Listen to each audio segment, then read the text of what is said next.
What is going on, everybody? Welcome back to WILLYPICKS MMA, and today we're going to be going through the entire Dana White's Contender Series Week 2 card, breaking down all the fights, and then at the end we're going to be talking about the two best bets that I'm giving you for free for the Dana White's Contender Series Week 2 card. So, first things first, we're going to be breaking down last week, and we're super excited to do that because coming off a pretty bomb week, right? So, up 9.29 units on 6 units wagered, or like 6.83 units wagered.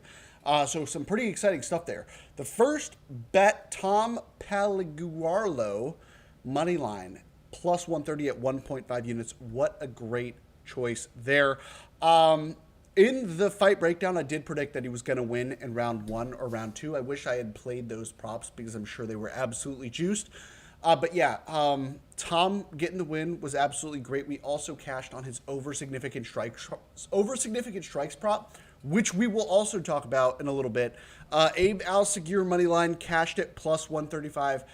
Guys, it was a close fight. This was still a good bet. We got Abe at plus 135. That's dog money. That's greater than or less than a 50% implied probability to win, and that fight played out like it was a 50-50% implied probability, right? I mean, I know a lot of people were on Fabrizio, and I think Fabrizio, you could argue, won all 3 fights, but there's an argument that Abe won 2 out of the 3 fights. So I get, people saying robbery, Dana saying robbery, whatever. Don't give him a contract. I don't really care. But yeah, we still cashed the bet. And so, that's an example of variance, right? We have been on the bad side of variance for a very long time. This year, we've had a pretty, We've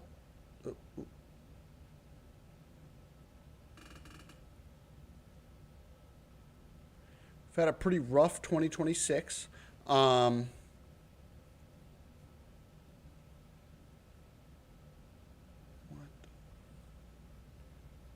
on, guys. OBS is tripping. What? Okay. All right. There we go. Geez, sorry about that, guys. It was bugging out. But yeah, we've been on the bad side of variance for a while in 2026. So, come on. It's time for us to get a little bit of, good variance on our side. So then we also had the Hassan round 1, which was free as air. Unfortunately, we don't have any sports books in South Florida that enable me to get the under half round. Sometimes Hard Rock will offer. Oh, geez, come on. Sometimes Hard Rock offers exclusive things like that, but not really for the fights that aren't like numbered cards. So we cashed that bet along with the Malumba versus Pagliaro Rouleau. Fight doesn't go the distance. At the very last second, Tom cashes that in for us. And as you can see, too, we had the over and significant strikes for both Abe and Tom there. So, yeah, 4.25x on Underdog. Like I said, we swept the card up 9.29 units in week 1. So if you guys want all of my bets for week 2, I've dropped some already in my Winnable. The link is going to be in the description. So if you guys are interested in tailing, go ahead and check that out. I also have a free Telegram where I'm going to be dropping a free bet for Dana White's Contender Series every week and 2 free bets in for the UFC card on Saturday every single week. So been consistently dropping the 2 free bets in there for every single week of regular UFC. And now that we've got Dana White's Contender Series, this week we are going to be starting dropping that free bet. So if you're interested in that, tap in. But without further ado, we're going to move on to the official Dana White's Contender Series Week 2 card. So first up, we got Tanner Tremblay taking on Roman Puga. So Tanner Tremblay is going to be the slightly older fighter here. And Roman Puga, the slightly younger fighter. Tanner Tremblay, undefeated, but I want to say Roman Puga's loss is by doctor stoppage. So the one TKO loss that he has wasn't actually a TKO. I want to say it was either a doctor stoppage or an injury. Tanner Tremblay, the majority of his wins come by submission, but you wouldn't really think that if you pull up the tape and start watching this guy. he likes to strike. He's got some pretty crisp striking. He's fought at multiple weight classes throughout his career. I think it was like 145 and 155. But this fight is going to be at featherweight, so it's probably good for him because he's a little bit. He kind of looks like a bantamweight to me, honestly. But he's got some pretty decent striking, and you'd be surprised that 70+% of his wins are coming by submission, just because of like his fight style. So he's got some sneaky strikes, and in these fights, a lot of the time he's like pulling these rabbits out of the hat. Like he's losing to these guys, or he's losing to some minutes to some guys where he's clearly the better fighter, but he's losing minutes. He's getting bloodied up. Like in one fight, he had a nasty gash under his eye. But then he's finding these finishes either by sub or, by knockout. He's got some really sneaky power, right? Especially with his left hooks. He's got some sneaky power, right? And I want to make note of that. And I want to make note that he's a very slick finisher. Like he'll be losing minutes, like I said, and then be able to pull a submission or a knockout out of his hat. He's locked up several guillotines. He's got a really nice guillotine. He's not afraid to use it. And he's got, like I said, some pretty decent striking. He's got a nice leg kick. We've seen him use some really nice combinations. And he's got some really, like in one of his knockouts, he had some excellent footwork where he jumped in, landed a 1-2, and then his opponent was wobbled, came in, trying to throw a counter-strike shot, and then he pulled back and countered him with a beautiful, beautiful hook. And it was really crisp. But I am going to say that Roman Puga is going to have the better boxing here. Tanner's probably the more well-rounded fighter, but Roman Puga's got some really nice boxing. He mixes it up to the body well. He's got a really nice jab. It kind of reminds me of Ty Miller in his last performances, just of like the standout boxing specifically. And I don't think Tanner Tremblay's going to have enough wrestling to really do too much. This fight kind of opened as a pick'em, or not kind of, it did open as a pick'em. And a lot of money is poured in on Roman Puga. He's currently sitting at, what does it says, -170 favorite. Yeah, it opened, these guys were like -110 when I was looking at this Saturday morning. But yeah, for my official pick, I am going to be going Roman Puga just because I do think his takedown defense is going to be enough for Tanner Tremblay, even though Tanner's not a guy that's really looking for these takedowns. He's really good at getting reversals and good in scrambles, but he's not the guy typically engaging in these takedowns. He likes to strike. He likes to show off his power. He likes to show off his crisp kickboxing, but I don't think he's going to have enough boxing skill or prowess to take on Roman effectively here. So I am going to be going Roman here. I do think he's going to win probably by decision or knockout in the later round. So I am going to be going Roman for the pick. But moving on. We've got Muhammad Ali taking on Alec Lorenz. Muhammad Ali 5-1-0. Alec Lorenz 7-2-0. The large favorite is Muhammad Ali at -285. He opened as a -380 favorite. The dog money price tag coming back on Alec Lorenz is +240. So the first thing I noticed about Muhammad Ali is that he's a BJJ guy that likes to strike. Now, that reminds me of somebody who's fighting this weekend, Gregory Rodriguez, a BJJ guy who likes to strike, who's got some pretty good power.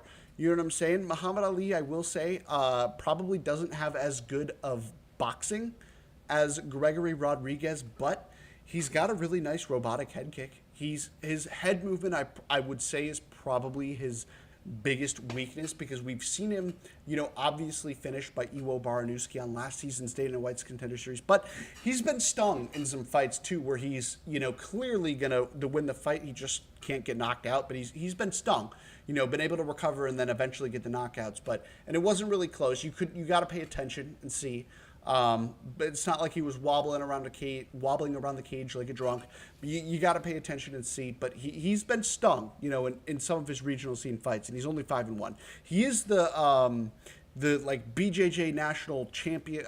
IBJJ. I'm not too familiar specifically with the specific terminologies and all of the championships and whatnot, but. He's a champion in BJJ, and Alec Lorenz is not. So, Alec Lorenz is 7-2 in the PFL. Even Muhammad Ali has faced better levels of competition at 5-1 as opposed to 7-2. I know Alec Lorenz is the more experienced fighter, but Muhammad Ali has a decision win over Jared Gooden, and that's honestly better than any win that Alec Lorenz has in his LFA career. Alec Lorenz, a guy that got brutally knocked out too on last season's Dana White's Contender Series, and Muhammad Ali. To me, Muhammad Ali last year got clipped by Iwo, right? There wasn't any other exchange other than like a front teep kick thrown and landed by Ali than the Iwo Baranowski hook that completely dropped him, right? In the Alec Lorenz fight, he didn't offer anything against Yakyaev. He got destroyed. He literally he didn't offer anything. He sat there and was a punching bag, kind of like Matt Adams a few weeks ago on Dana White's Contender Series against Anthony Wint.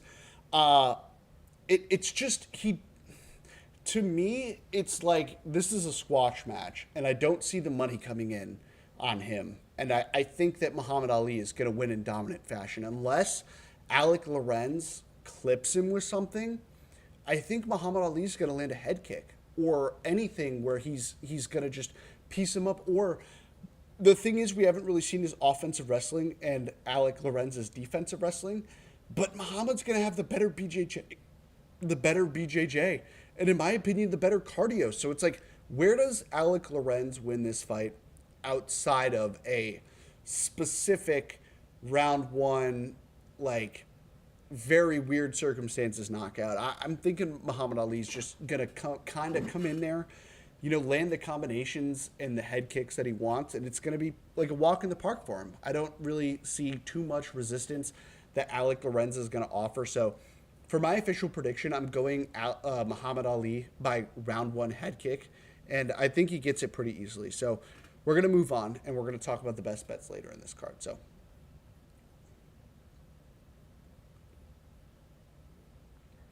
next up, we've got Logan Paxton taking on Christian Perez. Logan Paxton 10-1-0, Christian Perez 14-2-0.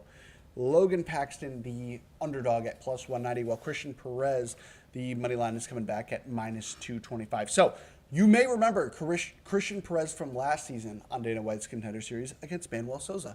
Christian Perez looked awesome in that fight. He dominated rounds 1 and 2 against Manuel Souza, but then he completely gassed.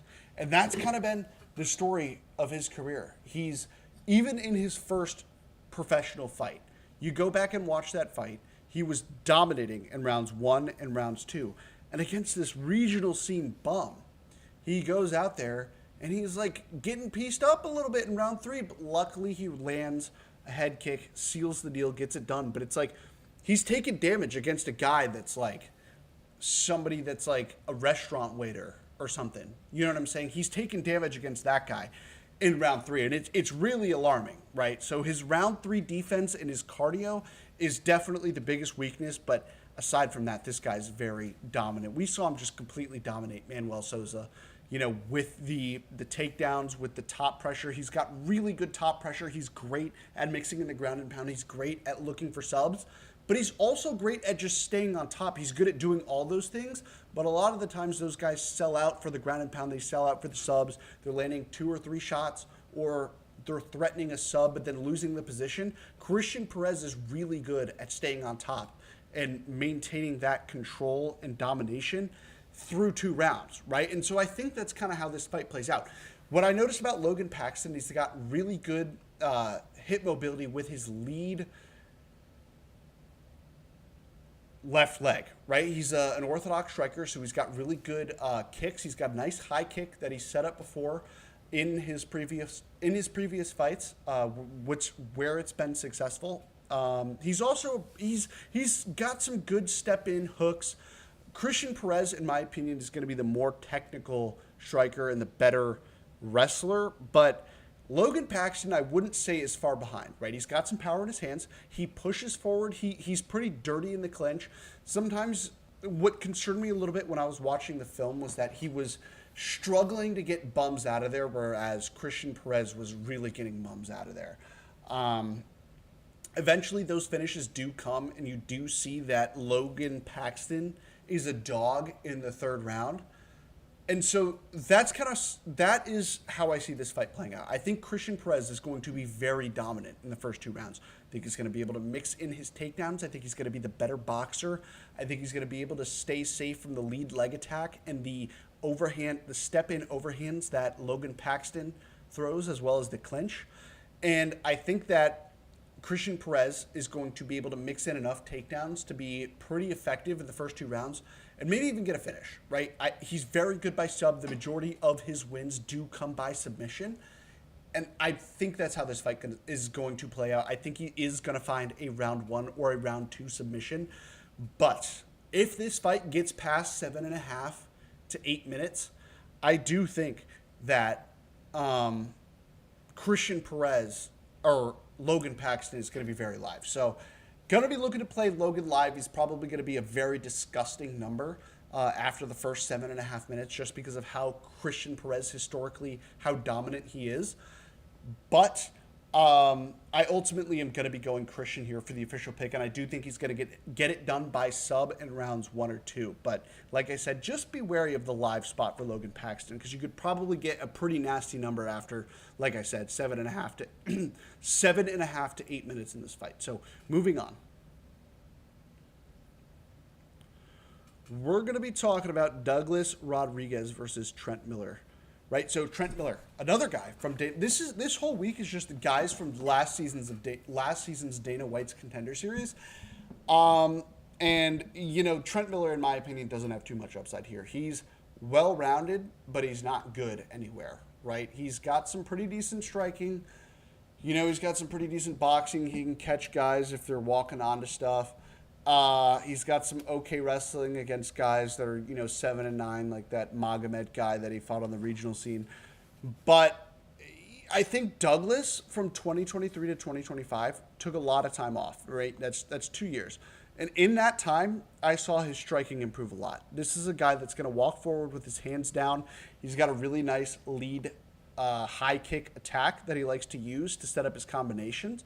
And I think it's going to be successful here. I don't think that Trent Miller is going to offer too much outside of some power if Rodriguez walks onto it, which I just don't think he's going to walk onto it. And I think Rodriguez also has the better BJJ.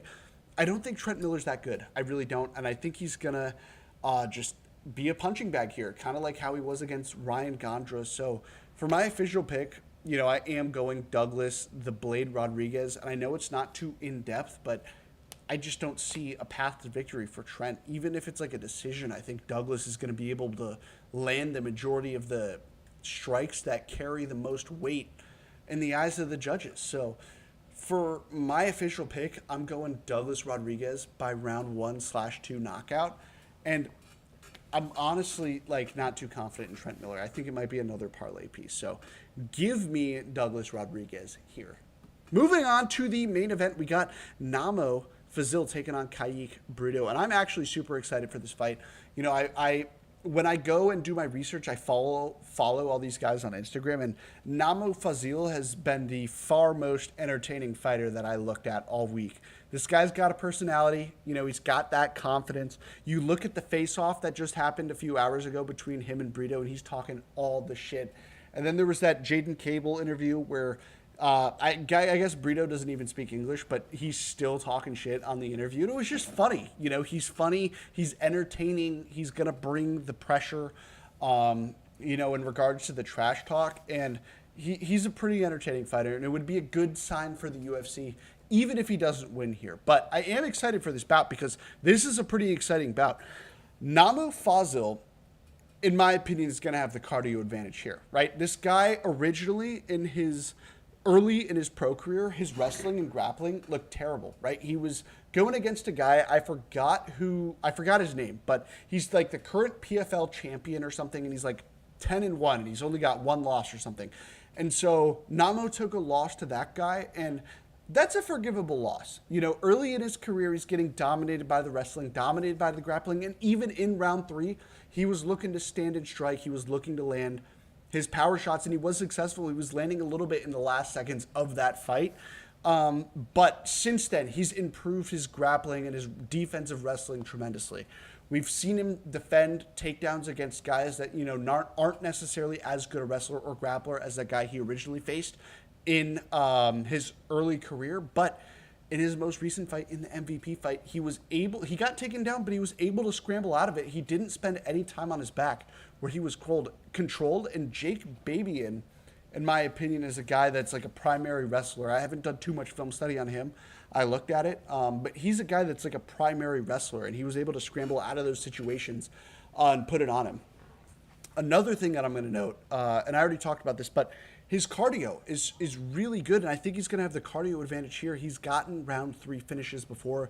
He's pushed through. He's been a dog in round 3. He's been a dog in round 2. He's taken damage, gotten stunned, recovers well, and pushes a pace forward. Kayik Brito is a guy that's 6-2 in Octagon, and that's good and bad, right? There's a pretty decent level of competition in Octagon. I think it's probably the best Eastern European regional scene that exists by far. And, some of those wins carry solace, right? But Kayik is a Counter-Strike or karate guy. He's got some pretty sharp counter-strikes off the back foot. He's got some sneaky power. He throws from awkward angles. And he's also got a pretty good back take and a pretty good judo trip that I think you could use here against Nemo, right? So he's long, he's lanky, and I think he's going to be able to hit Namo early. And I think he probably wins round 1. But the thing is here is that Namo's a dog. Namo has power in his hands, and he also has confidence in his power. And I think Namo's going to win round 2 and round 3, if not finding a finish in either of those 2 fights, right? Kayik's faded. He has some round 3 finishes. I think it might be just one where he got a really nasty spinning back elbow. After trying spinning stuff the whole fight, he finally connected and got the spinning elbow. And he was arguably losing that fight because his opponents had success. But he ultimately did get the spinning finish. He is dangerous, but I think Namo has enough heart, enough will, enough desire to just go in there, grit it out, and dog it out. And I think he's going to get a finish in round 3. He's got a really nice leg kick. He's got some good step-in crashing hooks. And I'm thinking he's going to dog it out, maybe take a little bit of a beating in round 1, and then ultimately get the finish in rounds 2 or rounds 3, right? So for my official prediction, I am going Namo Fazil to get this done. So yeah, we're going to talk about the best bets now. So best bets. First things first is Muhammad Ali, right? So he opened up as minus 350. I'm not sure why there was any money coming on Alec Lorenz. Maybe because of the chin, like maybe because they saw that one fight recently, and then there was another fight where he landed a head kick but did get chinned slightly. He got stung. He didn't get chinned. It wasn't like he was, like we talked about, it wasn't like he was falling all over the cage, but he did get stung. So maybe people are just kind of overrating the ability of Alec Lorenz to get a knockout here. I don't think there's a chance that happens. I think it's a puncher's chance. It's like a 1 in 30 chance, and the implied probability on those odds don't reflect the round 1 knockout that you could probably get on Alec Lorenz. So as a bet, I love Muhammad Ali. Lay the juice, put him in a parlay. I think he wins. I think he can get it done by, like I said, sub knockout or even decision if the fight extends, because I think he's better everywhere. So for my first best bet, we're going to go Muhammad Ali money line. Guys, I know it's minus 350 or minus 285 at this point, but he's going to win, in my opinion. I don't see how he loses, and I think it's a great parlay leg, and I think it's something you can build your bets around this week as kind of like a bankroll builder. So my next best bet that we are going to talk about is, I think I'm going to go Namo Fazil money line. He's got to be the dog here. He's going to go in there and fight for your money, and I get it. Kayik win early. Maybe it might be a better live betting spot on Namo, but I'm going to go money line on him this week. I think it's going to be a good bet. I think at minus 140, minus 150, I know some money's been coming in on Kayik. I think either of those numbers are actually pretty solid. So we're going to go Namo Fazil here for 2.5 units, and then we're going to go, I'm not going to, you can play however you want Muhammad Ali. I think inside the distance, I think money line, and in a parlay are all valid takes this week. So for those, that's what I'm going to recommend for the 2 best bets. And so we're going to keep track of this. So next week, we'll talk about the 2 best bets that I gave you, and we'll talk about the rest of the results in premium. So if you guys want to see all of the bets that I take every single week, they're in the description. Not the homepage, geez. In the description, it's going to be there, and you're going to get 7 days free in the WINIBLE. So I'll see you guys next week on Dana White's Contender Series Week 3 predictions and for the best bets video for